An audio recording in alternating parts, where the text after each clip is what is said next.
Jaya Radha Madhava Kunja Bihari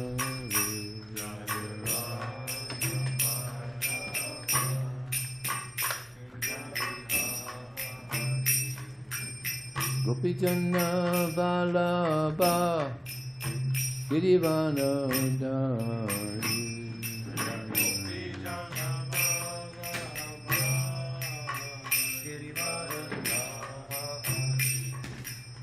Gopijana Vallabha Girivana Dari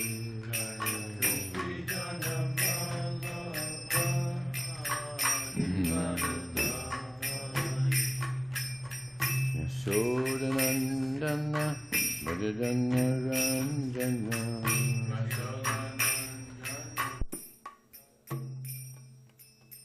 Yashodanandana Bhajana Ranjana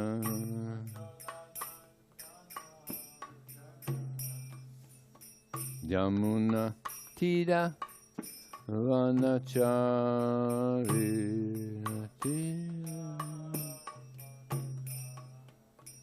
Yamuna Tira Vanachari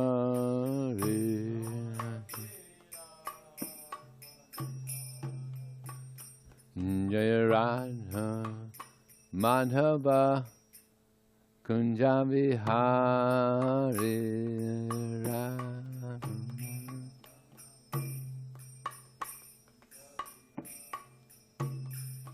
Jaya Radha Madhava Kunja Bihari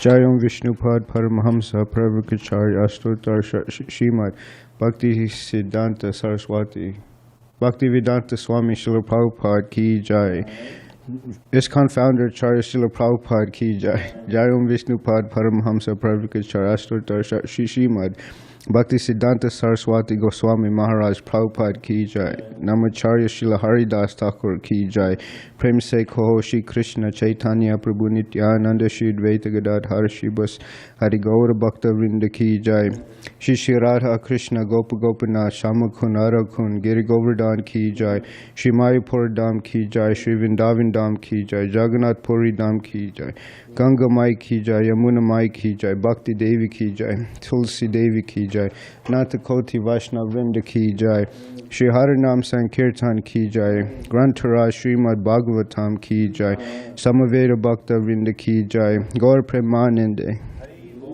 All glories to assembled devotees. All glories to assembled devotees. All glories to assembled devotees. All glories to Shri Guru and Shri Gauranga. Jai Srila Prabhupada.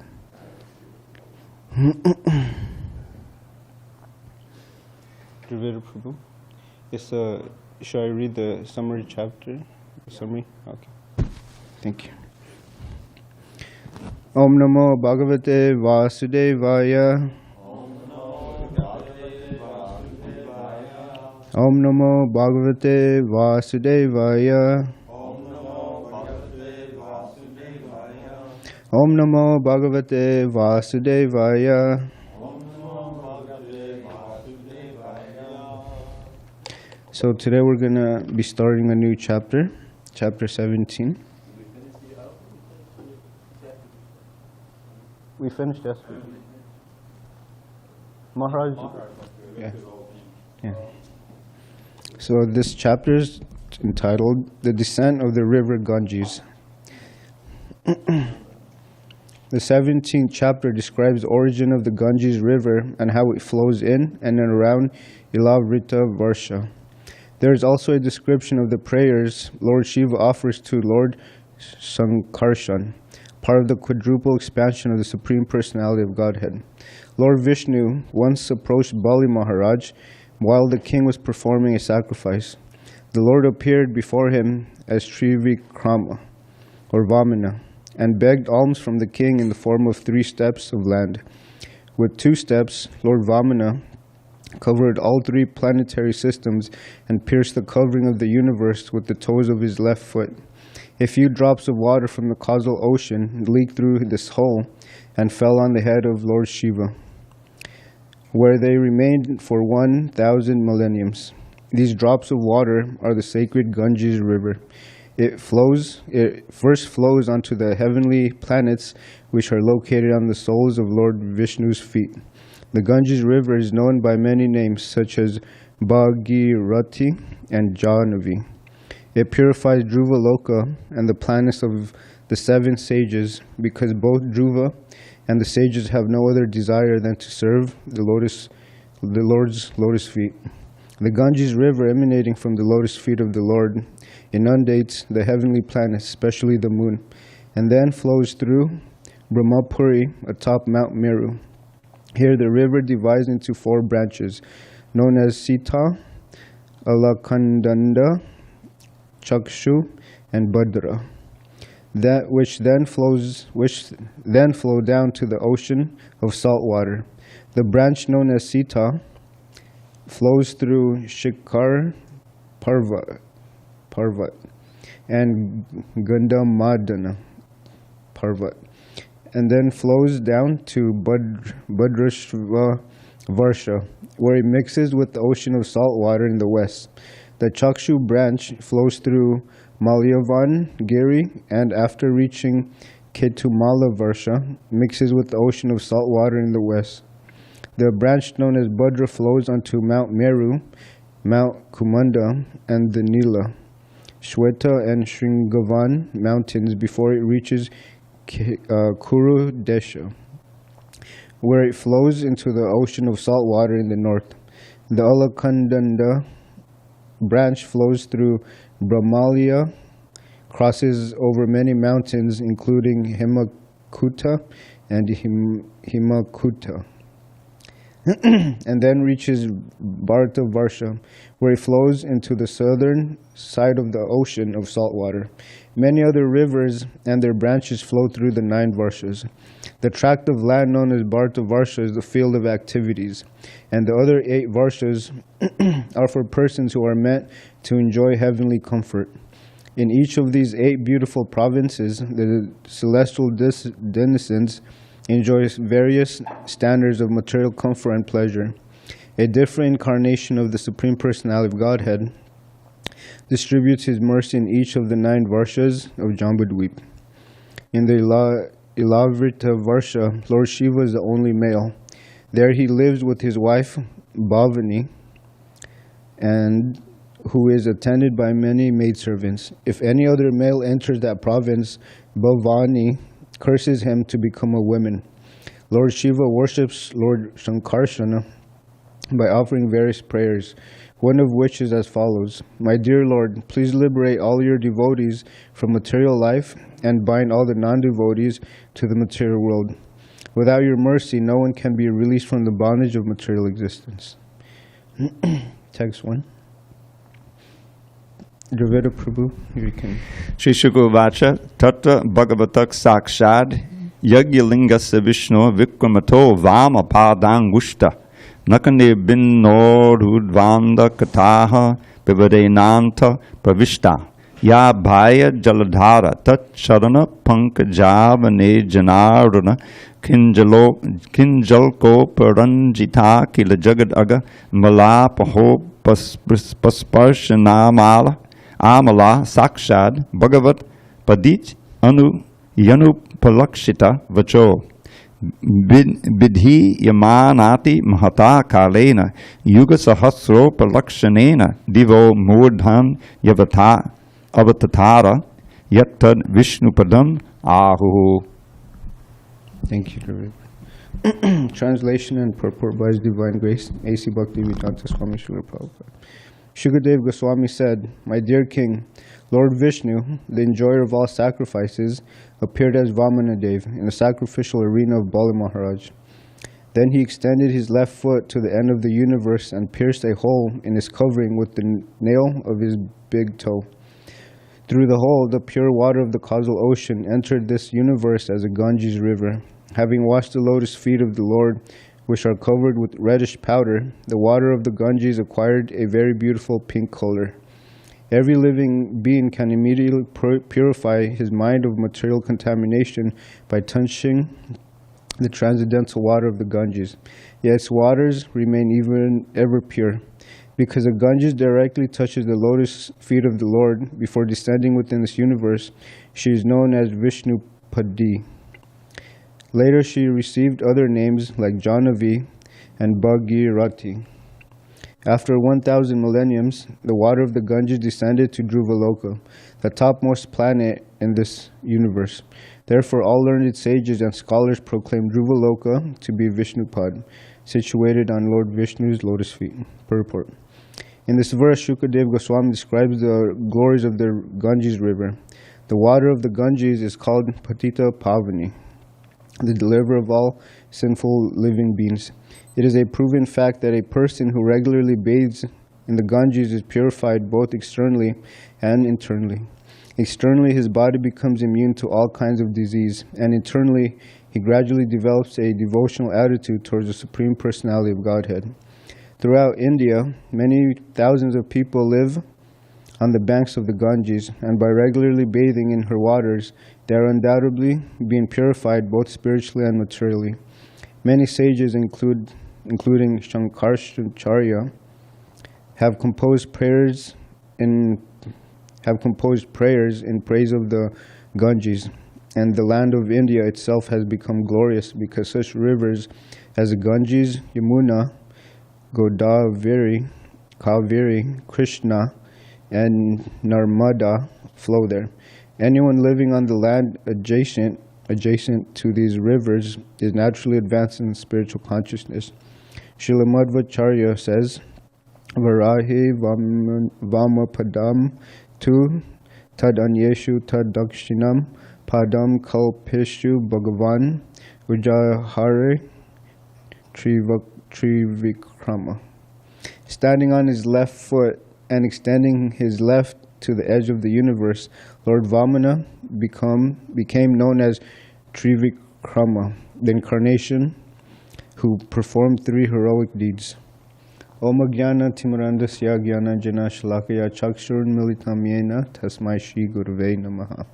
I was born in darkest of ignorance, but my spiritual master opened my eyes with the torchlight of knowledge. I offer my humble obeisances unto him and all members of Sri Parampara. What does it say? The left hand is standing on his left foot and extending his left foot. Extending? Oh yeah, standing on his right foot and extending his left leg. So yesterday we had a very interesting video by His Holiness Badrinath Swami Maharaj about the Vedic explanation of the cosmos. And I heard a lot of devotees that were saying, I have to watch this video 10 more times to figure it out. So the video, it was very precise actually. Oh, sorry. The video was very precise. It talks about how long the rivers are, how extended the trees are, and the places in the universe. And so the modern scientists, they're very foolish because they're trying to conclude the creation by their microscopes and telescopes. So Srila Prabhupada, he always says that whatever an imperfect person makes is also imperfect. So whether we believe in the Big Bang Theory or the Srimad Bhagavatam or the Vedas, they are both full of fantastic stories. And so the question is, which one do we believe? So Krishna's pastimes they're very unique, they're unbelievable. Just like it says Mahavishnu, and Srila Prabhupada, he uses this example that when we sweat, our pores, they fill up with water. So Mahavishnu, when he perspires, billions of universes come with just one pore of his skin. So that's how great Krishna is. So a lot of people, they know of God, but they don't know about God. They understand God is great, but they don't know how great God is. Just like when Krishna was 7 years old, he lifted Govardhana Hill. 7 years old. And whether one believes in Darwin, Charles Darwin, about his way of evolution, or our evolution, how the soul transmigrates from 8,400,000 types of bodies, and then finally it is awarded a human birth. And the scientists, they believe in atoms, protons, electrons, but we believe in the soul. And it's funny because sometimes when you go on book distribution, you meet so many different people. I met scientists, atheists, and when I ask them questions, they don't really have an answer. It's full of speculation. And when I tell them that the sun planet, Srila Prabhupada, he said this, that the sun planet is considered the king of all planets because he supplies heat and light to all other planets. Just like we have a president here, he's considered the king of the people. So similarly in the planetary system, the sun is considered the king of all planets. And Srila Prabhupada, he would always say when people challenge, show me God. So the first thing Srila Prabhupada would say is, what are your qualifications to see God? Are you even trying to see God, or are you just saying in a challenging mood? And so they say, show me God, like God is very cheap. Like God is, we demand from God, but God is not Krishna, Supreme Personality of Godhead. He's not entitled to be subjected to our demands. He is not our servant. We are his servants. So we should always keep that in mind. And these atheists, scientists, philosophers, their intelligence has been stolen by Maya, their real intelligence. And so Srila Prabhupada, he would say they're studying dark matter, so that means their future is also dark. So at the time of death, whatever our prominent thought is, that determines our next life. And there's a book called Life Comes from Life. It's an interesting book, actually. When I first read it, it made total sense. And in that book, Srila Prabhupada says that the scientists, they may have all the elements and chemicals in their lab, but when you ask them to produce a flower, they can't make it. So something so simple as a flower, they can't make it. So they're full of, they're cheating. And Srila Prabhupada says that if you observe a fruit, just like an orange, it's individually wrapped. You know, you can open it up and there's individual servings also. So how can they say there's no God? And the modern scientists, they're puffed up, they're full of pride, arrogance, and anger. And in the Srimad Bhagavatam, or Bhagavad Gita, Krishna describes these are actually qualities of the asuras, or the demoniac persons. And such demons were examples are Hiranyakashipu and Ravana. Hiranyakashipu, he was the father of Prahlad Maharaj. And he performed severe austerities to try to get the favor of Lord Brahma. He wanted to be immortal. He did a severe austerity standing on one leg. And then eventually Lord Brahma appeared in front of him. And he asked him, what would you like? So he gave his conditions. I don't want to be killed day and night. I don't want to be killed by any weapon. I don't want to be killed by man, beast, animal. I don't want to die in the daytime or nighttime. I don't want to die in the land or the ocean.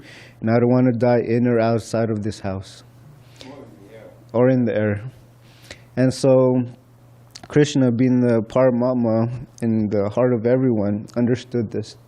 And in the Bhagavad Gita, Krishna says, among gamblers, I'm the cheat. So if we want to try to cheat Krishna, Krishna will cheat us instead. So Lord Nrsingadev, he appeared to him as a half-man, half-lion incarnation. So he's neither man or an animal. He's a combination of both. And he took him on his lap, so he wasn't on the ground or on the air. And he took him on the threshold of the palace, so it was neither outside or inside. And he killed him during dawn, right? So it was evening. Yeah, so it was neither morning or nighttime. And Krishna killed him with his nails. Yeah, his nails. So he wasn't any weapons. So Krishna is amazing. His pastimes are amazing. And another demon is Ravana. He abducted Mother Sita, and he considered Lord Ramchandra to be an ordinary man. But little did he know he was not an ordinary man. He was the Supreme Personality of Godhead. And how Lord Ramchandra killed Ravana is very interesting also. He shot arrows at Ravana, but all of his heads, he grew back, his 10 heads. So then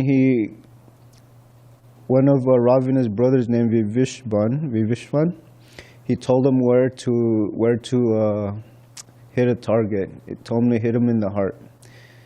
So Lord Ramchandra, he shot him in the heart, and that's how he killed Ravana.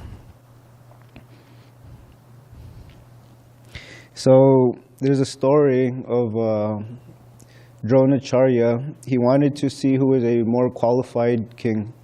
So he tested Duryodhana and Yudhishthira Maharaj. He told them, go out in the city and find someone that is... He told Duryodhana and Yudhishthira Maharaj, he said, go out into the kingdom and find someone more qualified than you. So Duryodhana, he went out. He checked with everybody, and he concluded, he went back to his spiritual master, and he said, no one is greater than me.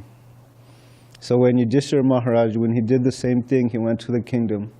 And when he reported back to Dronacharya, he said, everyone's more qualified than me. So Dronacharya could understand the greatness of Yudhishthira Maharaj, how humble he was. And so he understood that Yudhishthira Maharaj was actually the rightful ruler of the Hastinapur. And when we speak of pride, the book distributors, we experience this. Sometimes we're like, oh, I had a good day, I had a big day, I distributed so many books, I collected nice Lakshmi. The next day, Krishna withholds all these people, And then so you're wondering, thinking, wow, I did so great yesterday, but today I'm doing so poorly, So Krishna doesn't like pride. And just like, I've been going to the harbor lately, and it's an interesting spot for book distribution because the mood is different from Balboa, and it's also different from La Jolla Cove. The people there, they're very much attracted to the jet skis, the boats, the ocean water, and the restaurants there. So it is severe austerity. So the first day I went there, it was a little challenging. The second day was a little more challenging. And then yesterday was very nice, So you never know what type of day you will have according to Krishna's will. And Mahabharata Prabhu, he told me this story. In the old days, they would distribute on buses. So he told me he would be distributing books every day. He would go to the bus, he would try to distribute books to the local people. And there was one man that approached him, and he said, I really admire what you're doing. You're coming out every day distributing these books. Then this Mahabharata tells me that it was actually an instruction from Krishna. This man told him, but don't get puffed up. The higher you are, your position, the harder you fall. So you should keep that in mind. And the opposite of pride is humility. And in the Bhagavad Gita, it's described that that's the first item of knowledge, is humility. To understand that we're insignificant, we don't know anything, we don't know any better. Therefore, we should approach a bona fide spiritual master that can guide us in Krishna consciousness. And humility doesn't mean low self-esteem, a doorstop people can walk all over you. Humility means we understand our position, which is a servant, an eternal servant of Krishna. There's a pastime of a disciple of Srila Prabhupada. He was so excited about his name. So he said, Prabhupada, what does my name mean? And Prabhupada looked at him and said, you pay attention to the last part of your name, Das. You're a servant. So he cut him and checked him. And pride leads to fall downs. And, throughout my years here, I have seen devotees come and go. They have different desires.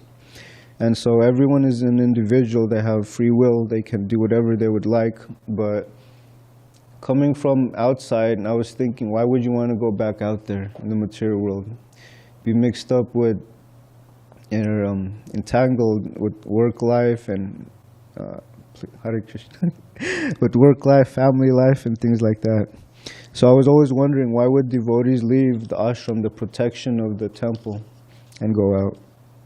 And I don't know where it comes from, but I hear devotees say, they say, don't be surprised at those that leave, but be surprised at those that stay. So those that are remaining steady in Krishna consciousness, they're very special. They're wonderful devotees. Prabhupada? Okay. And Srila Prabhupada, he says that this Maha Mantra is like a cry. It's a sincere cry like a child to its mother. So when we chant this mantra, we should understand we're suffering in this world full of birth, disease, old age, and death. And when I was out on the harbor yesterday, I had a lot of realizations. You see different age groups, children, young adults, and then elderly people. And I saw this elderly lady, her teeth were falling off, and I was thinking, earlier she was a very attractive lady at one point, and then now her body's falling apart. So I was thinking, all of us are going to end in that stage one day. So we should never think that life is, or the body that we have is eternal. And sometimes devotees, they get a little puffed up, a little prideful. I make the best sweet rice. Right? I make the best pakoras. I play cartels the best. I play the mridanga the best. I lead kirtan the best. I give class, the best out of all the devotees. So this is a little. It makes devotional service or Krishna consciousness mundane, comparing others to yourself. And we should, instead of comparing, we should try to help people, try to help others. And we should understand that without Krishna's mercy, we can't do anything. Our ability to lead kirtan, our ability to cook, our intelligence is coming from Krishna. Krishna gives us strength, intelligence, and remembrance, everything. And there's a saying that the true test of a ship is how well it does during a storm, not how well it does sitting on a dock. So what does this mean? So during challenging times, how do we react to these situations? Do we leave the ashram and go back to our mother and cry about it? Or do we do the needful? Do we do what is needed and asked of us?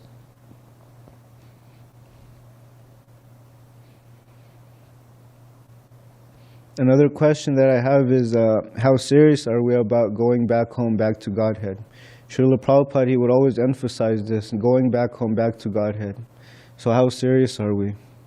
Are we just doing a quota, doing our 16 rounds, following and then just doing our service? Or are we actually taking the initiative to strive to become better, to be perfect in our devotional service? Are we serious about pleasing Krishna? Are we serious about pleasing our Guru, Srila Prabhupada, the devotees?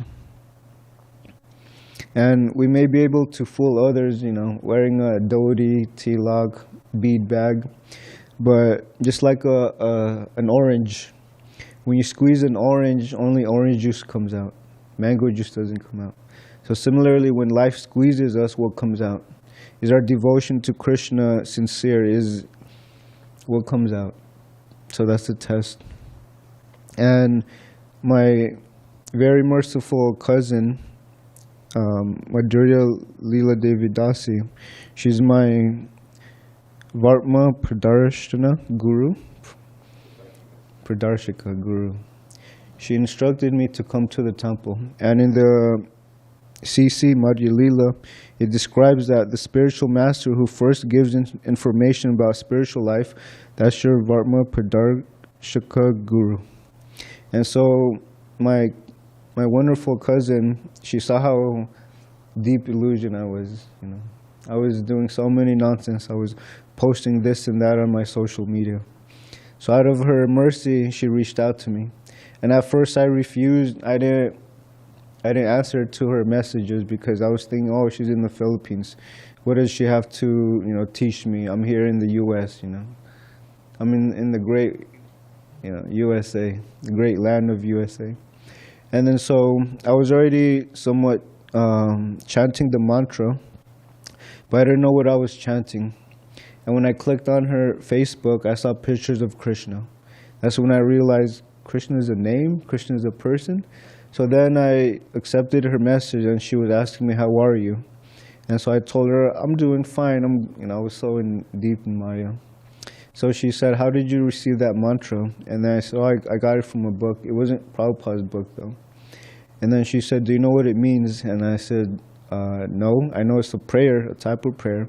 And then so she instructed me. She told me the significance of the Maha Mantra. She told me who Krishna is. And the reason why I asked, are we serious about Krishna consciousness, is because my cousin, she actually ran away from home for 1 whole year to learn about Krishna, to learn about devotional service. Despite her parents' unwillingness to let her go, she went off. And the temple from her home was 7 or 8 hours away. So she left home. And when her mother, it's an amazing story actually. When her mother was about to visit the temple, she already knew how the temple looked like. She said when she was asleep, she saw exactly how the temple looked like, the devotees. And so when she went there, she told my cousin, I already know this place. And my cousin said, how do you know? And she said, I had a dream about this. So her mother already automatically knew that this is something mystical. It's not ordinary. So she left her alone. And my cousin, she's maybe 27, 28. So she was probably like 19 or 20, 22, something like that. And then so the mother even tried, before she ran away, she hired a priest, a Catholic priest, to talk some sense into my cousin. So my cousin, she was very humble, and she actually ended up preaching to this priest about actually loving God, not a business deal or fear of God, but actually loving God. So this priest told my cousin's mother, leave her alone. She's not doing anything wrong.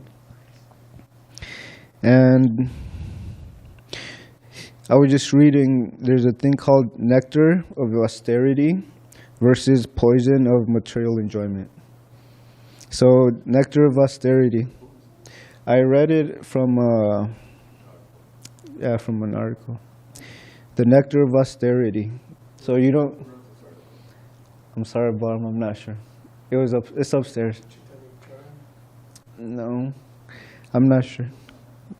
So the nectar of austerity. Usually you don't put these two words together, nectar and austerity. And when I go on book distribution, people ask me, what's a monk life like? So when I tell them, they almost freak out, Why do you guys wake up so early? I spoke to one lady and I asked her, what time do you wake up? And she said 8 o'clock. I said, 8 o'clock, we're already having class. And I told her, what do you mean? And I told her, the monks who wake up around 4 o'clock, earlier than that. We started our day very early, and it's considered auspicious. So when a devotee understands or realizes the austerities that we have to do, it actually saves us. It purifies us. It saves us from... There's another saying that there is an intimate relationship between sins and disease. Sins and disease. Sin alone is the cause of disease and old age. So the 4 regulative principles, they are what's saving us from committing so much sinful activities. Meat eating, no intoxication, no gambling, and no illicit sex. And I was just reading also, speaking of fantastic stories, there's a pastime. So Lord Brahma, from his forehead, he was perspiring. So he threw his perspiration on the floor, and then a man manifested, and he was equipped with a bow and arrow. And he pointed to Lord Shiva, and he told him, kill this evil-minded person. So Lord Shiva saw this fearful warrior and he ran. He took shelter of Lord Vishnu and he asked Lord Vishnu, please help me. So Lord Vishnu, he asked him, what can I do for you? So he said, I need another person to counteract this being. So Lord Vishnu offered his right arm, and with Lord Shiva's trident, he cut off Lord Vishnu's arm. And it was described that blood was pouring out, but it was described as liquid gold. So the blood was going into Lord Shiva's begging skull, and when it was full, Lord Vishnu, he withdrew the blood. And so Lord Shiva, with his finger, he was stirring this begging skull for 1,000 years, and he was glancing it with his 3 eyes. And then eventually, a bubble started to form, and then a lump, and then eventually a stout man with a bow and arrow came about. And Lord Vishnu asked Lord Shiva, who is this man? So Lord Shiva said his name will be Nara, and he will help Lord Narayan fight the demigods. So Nara and Lord Narayan, rishis. And so this being, Lord Shiva, yeah. And then so Lord Shiva, he pointed to this creature from Lord Brahma's perspiration. He was sleeping at that time. So he told him, wake him up and kill him. So he kicked him with his left foot, and then a fight ensued. And Lord Vishnu, he came on the battlefield and he told him stop. He stopped him. And then he said, in a future yuga between Dwapara Yuga and Kali Yuga, there's going to be a battle to ensue, and you two will take birth there. And so the war ended, and Lord Brahma's man, he actually became the son of Shura, or from the Yadu dynasty, and the son of Pritha. Who is that? So the first son was Karna. So this was Karna's birth. Yeah. And then Lord Indra, he told Lord Vishnu, in the previous in your incarnation of Lord Ram, you killed my son Bali. So I don't want to give another son on the earth. So Lord Vishnu encouraged him. He said, no, I personally will reincarnate and take control or protection of your son. So that's where Indra gave Arjuna. Yeah. So this was the origin of Karna and Arjuna.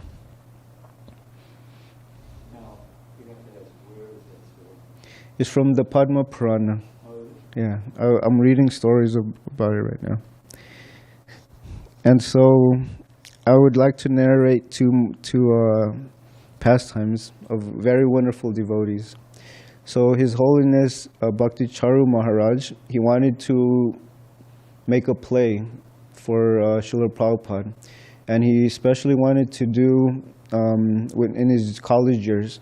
So he went to Calcutta and he went to the Scottish Rites College, and so he approached the principal and he said, you know, we want to do something for my Guru Maharaj. Can we please shoot a video here? And this principal, he said, no, you're not welcome here. You're going to brainwash the students and you guys are nonsense. He was very disrespectful towards Bhakti Charu Maharaj. So he left. And before he left maybe 17-page essay on the principal's desk. And so a few days later, the temple, they got a call, and it was from the college. So the devotees, they were saying, "Oh, he's gonna cause trouble." So they hung up on him. The second day, he called again, and then the devotees, they hung up on this principal again. So the third day, they hung up on this principal again. So the principal ended up going to the temple. And then so when he approached the devotees, he asked for forgiveness, and he actually offered dandavats. And so the principal, he had a change of heart, And why did he have a change of heart? The essay. So he understood what Srila Prabhupada was doing. He was translating. He was trying to share the Bhagavad Gita, the Vedic culture, to the West. And this devotee, he is now... So he started chanting 1 round, 2 round, and then eventually 16 round. And then he took shelter of... Yeah, the principle. He started chanting 1 round, 2 rounds, 16 rounds. And then he eventually took initiation from His Holiness Jayapataka Maharaj. And his name is Akhil Atmana Prabhu. So yeah, so this is the power of association of devotees. And there's one, so in the Nectar of Devotion, Srila Rupa Goswami, he lists 64 essential principles of practicing devotional service. And then he reduces them to 5 essential principles. And out of these 5, which are deity worship, hearing Srimad Bhagavatam, association of devotees, chanting the holy name, and living in a dham, he emphasized the association of devotees the most important. So the power of association. So His Holiness Indradyumna Swami Maharaj, he wanted to reach a place where there was no devotees there. So he went to the Amazons. And the Amazons, very austere. There's no road, there's no helicopter, there's no airport, there's nothing there. And so it's a thick forest, there's a swamp, and the people there, they have their own way of living. They have their own way of communication, their own way of medicine, things like that. And with great difficulty, he was able to find a boat. And within the waters, there's piranhas. So when you fall off, you're eaten alive. So after reaching the shore, he met the people there. And he educated them on Krishna consciousness, chanting Hare Krishna, and performing kirtan. And so he left that place. And another devotee, his name is Sanika Das, he wanted to follow up on what had happened in the Amazons. And when he went there, he saw a local person there murmuring something, talking to himself. And then so when he approached him, he noticed he was chanting the Maha Mantra. And then he said, how did you learn about this mantra? So this local, he was explaining 10 years ago, Indradyumna Swami, he came here and he taught us the Maha Mantra. He taught us to chant every day for the rest of our life. And then he said from that day on, he's been waiting there, going to the shore every day, day and night, waiting for Indradyumna Swami Maharaj. So there's the power of association, the influence that the devotees have. It's very great. And we should never take that for granted. Okay, that's all I have. Any questions, comments? Vijay can correct me. That story about Indradyumna Maharaj, I don't know where you got it. There's some things missing in there. Yeah, I kind of... I was in Miami. Vijay was there also. And he came back from that trip. Mm. The way he told the story to us is that when he first took sannyas, he didn't know exactly what he should do. So he came to America and he met up with Vidyananda Maharaj. And Vidyananda Maharaj said, well, why don't you go to Brazil? Mm. It wasn't that he should go to Amazon, go to Brazil, which, So he went, the flight to Brazil lands in this city that's in the middle of the forest. Manaus. I landed there too, because I visited Brazil one time. It's all surrounded by the Amazon forest, but it's right there, So, but it's a city. Mm-hmm. So there was a temple there. And he went to the temple, of course, and I think it was a Sunday feast, and he noticed a very well-dressed lady dancing and chanting in the background. And he asked her, who was that? He asked the devotees, oh, that's the governor's wife. So he thought this would be a good connection. So he introduced himself. And eventually it came about that this governor, he had a boat that he would periodically send up the Amazon, which is to do some welfare work, and then come back there. So Indradyumna met with him, and he said, well, we'd like to take some devotees up there and distribute prasadam, and do some preaching, whatever. So he agreed, and he sent, I think he had a captain, the whole crew was assigned to it. So they're on this big boat, and they're going up, and so they would find little settlements, and here's where the piranhas come in, because then they would take a little rowboat from the big boat, which would stay in the river, and they would go into the settlement. And the various adventures happened. He told us one thing that they were walking in the forest, and Maharaj was in front, and they hit kind of this nest of insects, maybe it was spiders or something. And he was bitten by that, and he fell on the ground. He was swelling up and everything. And he said, what are we going to do? There's no way we can get back to the boat and then take them out of the Amazon, to find some medical. But the local people had, the medicine man, they knew how to cure it, so he was cured by that. And so they would go and they would chant and they would distribute prasadam, and preach a little bit to the people. So they had a whole lot of contacts all the way up the Amazon, villages that people had, experienced. And then on the way back, they came down the river, and people would be on the shore, and they would be chanting to them, Hare Krishna, the whole thing, and getting back out like that. So then, some of the real dangerous things was like there was this poisonous moths. It's one thing if you're on the boat, you're safe from the fish, and everything. And I saw there was a picture, Hare Krishna, welcome. The devotees were in one of the little rowboats going ashore, and everybody was in the middle of the boat, because if you fall in, the piranhas are there. They know the piranhas are there, So this was a daily thing. But there were these moths that would also fly, poisonous moths. If they bite you, then you die. And so they had to deal with those and make sure, that. So it was an amazing adventure, and it was just like the first thing he did as a sannyasi, and he just took on that mood. They call him, Indiana Jones Maharaj, because he went to Africa. He'd go into the darkest Africa, and then, he's very, very courageous, But I don't know if he ever went back to the Amazon. I doubt if he went back. It says that he sent a disciple or another devotee to go check on him. Yeah. But what was the devotee who wanted to visit? That was 10 years later? The lecture I was listening to, the devotee didn't mention the name.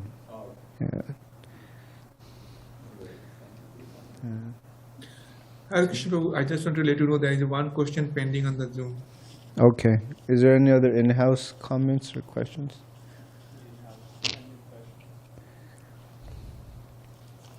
Okay. I have one little editorial.